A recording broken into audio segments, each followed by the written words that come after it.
Myntri Rangbah Jongari India narendra Modi sa sien pat unwan ban Jngoh nongbah Shillong kaba khot teng ka smart city kumshi bynta banwan shim bynta lang jing rakhe jing san snem North East Council bagate jingwan jong kan long Tarik nohprah hajar puan Kumba long mynta batai bniah ha kaba iadei ki program batna liang ka sorkar iathuh bakan pynjur jing pahara sngi. We'll be visiting Shillong on the 18th of December, and the purpose of the visit is to celebrate the Golden Jubilee of the Northeast Council.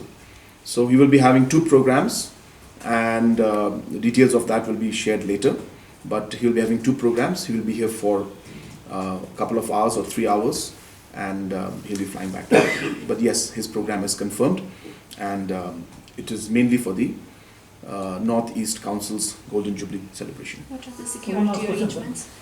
All necessary arrangements obviously will be made, and when Prime Minister comes, then of course security arrangements are even looked at from the SPG side. So all those details are being worked on.